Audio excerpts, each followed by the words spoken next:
BJP সরকার এলে সুদে আসলে হিসাব নেব, সুদে আসলে হিসাব নেব। এপ্রিল মাস 2026 বিজেপি সরকার হবে, আপনারা সংগ্রামী ভাতা পাবেন। আমি ঘোষণা করে যেতে চাই আপনাদের কাছে, আপনারা পার্টির জন্য, আদিবাসী যুবকের জন্য যে লড়াই করেছেন, আমরা কৃতজ্ঞ চিরদিন মনে রাখব। আপনারা জানেন আমাদের 9 তারিখে জেলা অভিযান ছিল। আমরা সিদ্ধান্ত নিই 2 তারিখে এই বর্বরচিত ভীতিমান বাহিনী, বালিচরের বাহিনী, এই পুলিশি অত্যাচারের বিরুদ্ধে আমরা ডেবরা থানা চলো অভিযান করব। পারমিশন প্রত্যাখ্যান হয়। আমি যেহেতু থাকবো, আমি বলেছিলাম আমি এলওপি, আমি আইন মেনে চলি। আমরা হাইকোর্টে আবেদন করব। আমাদের শিশির কুলবী অফিস সম্পাদক তিনি হাইকোর্টে আবেদন করেন। হাইকোর্টে এই পুলিশ এত ভয় পেয়েছে আপনাদের, এখানেই আপনাদের জিত। হাইকোর্টে গিয়ে সরকারি উকিলকে দিয়ে বলে যে মিছিল করতে দেওয়া যাবে না। কেন? আজকে নাকি উচ্চ মাধ্যমিকের সেমিস্টার পরীক্ষা। আমরা এত রাস্তা এলাম, ভীতিমান কোথায় পরীক্ষা নিচ্ছিলে বাবু? আপনি কোথায় পরীক্ষা ছিল? ওই যে পরীক্ষা দিতে গেছে যাবে না। আমরা বললাম ঠিক আছে। হাইকোর্ট বলল 3000 লোক নিয়ে মিছিল করবেন। আমরা 3000 হেঁটেছি। রাস্তার দুদিকে গ্রামবাসীরা যেভাবে আমাদেরকে আশীর্বাদ করেছেন, আমরা অভিভূত। পরিবর্তন আসছে, গ্রামগুলো প্রস্তুত হয়ে গেছে। হিন্দু গ্রাম এবং আদিবাসী গ্রাম, কোথাও মমতা খালা জিতবে না। খালা মমতার ভোট নাই, জিততে পারবে না। আজকে সবাই এখানে আমাদের আশীর্বাদ করেছেন। আমরা এখানে এসেছি, এই পর্যন্ত আমাদের অনুমতি ছিল। আমরা এখানেই কর্মসূচি শেষ করব, কিন্তু আমাদের বলা হলো হ্যান্ড মাইক ব্যবহার করো। মাইক ব্যবহার করা যাবে না, অমুক জায়গা থেকে অমুক জায়গা। আমরা হাইকোর্টকে মানি, সম্মান করি। প্রত্যেকটা জিনিস আমরা মেনে চলেছি। হাইকোর্ট বলেছে সরকারি সম্পত্তি ভাঙা যাবে না, সরকারি কর্মচারী পুলিশ তাদের সঙ্গে বিরোধ করা যাবে না। আমরা করিনি, আমরা কখনো করি না। আমাদের ডক্টর শ্যামাপ্রসাদ মুখার্জি, অটল বিহারী বাজপেয়ী, নরেন্দ্র মোদী এ শিক্ষা দেয়নি। আমরা এই শিক্ষায় শিক্ষিত নই। আমাদের পার্টি বলে রাষ্ট্র প্রথম, দল পরে, ব্যক্তি আরো দূরে। এটাই বিজেপির আদর্শ। বিজেপি সবসময় ভারত মাতাকে বন্ধন করে চলে। তাই আমরা এ কাজ করব না। ডাক্তার সোরেনের কেস নিয়ে একটু আপনাদের শুনতে হবে 2 মিনিট। ইতিহাস প্রথমে তো বলেছি হত্যা কিভাবে করেছে, বর্বরচিত ভাবে। 2টো এফআইআর হয়েছে। তার পরিবারের প্রথম এফআইআর হয়েছে হত্যা বলে। পরে এখানে আরেকটা বালিচোর আছে। অপেক্ষা করুন, বালিচোর আপনার সৌরভ রায় গেছে, আপনিও এবারে যাবেন। শীতের ধারা বাবু, তিনি এফআইআর বদলেছেন।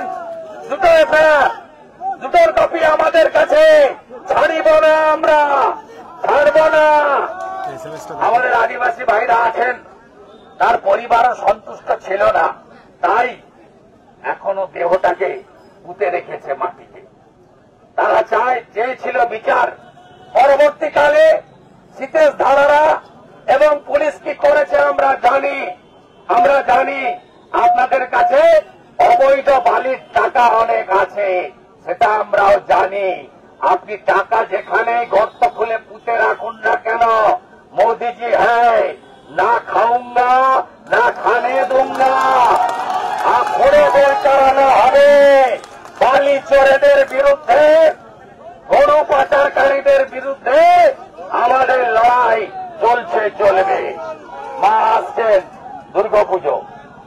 আমি মহালয়া না গেলে পুজোর শুভেচ্ছা দিই না, কারণ আমি সনাতন ধর্মে বিশ্বাস করি। পিতৃপক্ষে পুজোর শুভেচ্ছা হয় না, মাতৃপক্ষে হবে।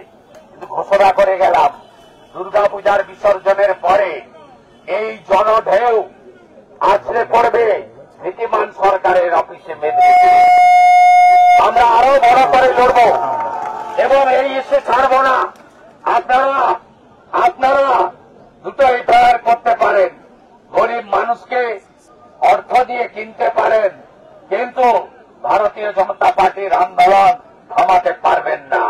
আমরা আদিবাসীদেরকে ভগবান তুল্য মনে করি। আমাদের নরেন্দ্র মোদীজি জনজাতি গৌরব দিবস পালন করেন প্রত্যেক বছর 15ই নভেম্বর। আমাদের মোদীজি দ্রৌপদী মুর্মুজিকে ভারতের রাষ্ট্রপতি করেছেন। বিজেপি দুটো রাজ্যে আদিবাসী মুখ্যমন্ত্রী করেছে, ছত্তিশগড়ে বিষ্ণুদেব সাই, উড়িষ্যায় মোহন মাঝি। তাই ডাক্তার সোরেন, সুবোধ সোরেনের মৃত্যুর জন্য দায়ী হল মমতা ব্যানার্জি। মমতা ব্যানার্জিকে সরানো না পর্যন্ত এই আন্দোলন চলছে, চলবে। বিজেপি সরকার এলে সুদে আসলে হিসাব নেব, সুদে আসলে হিসাব নেব। এপ্রিল মাস 2026 বিজেপি সরকার হবে, আপনারা সংগ্রামী ভাতা পাবেন। আমি ঘোষণা করে যেতে চাই আপনাদের কাছে, আপনারা পার্টির জন্য, আদিবাসী যুবকের জন্য যে লড়াই করেছেন, আমরা কৃতজ্ঞ চিরদিন মনে রাখব। আপনারা জানেন আমাদের 9 তারিখে জেলা অভিযান ছিল।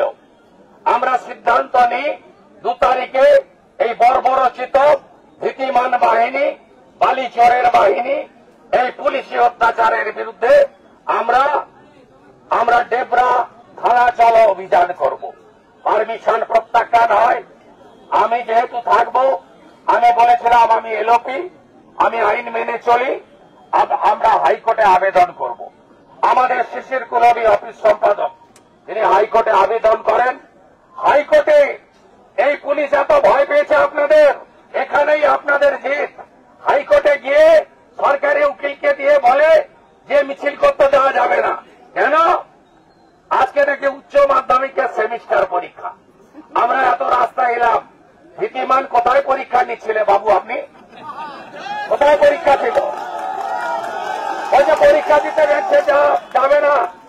আমরা বললাম ঠিক আছে। হাইকোর্ট বলল 3000 লোক নিয়ে মিছিল করবেন। আমরা 3000 হেঁটেছি। রাস্তার দুদিকে গ্রামবাসীরা যেভাবে আমাদেরকে আশীর্বাদ করেছেন, আমরা অভিভূত। পরিবর্তন আসছে, গ্রামগুলো প্রস্তুত হয়ে গেছে।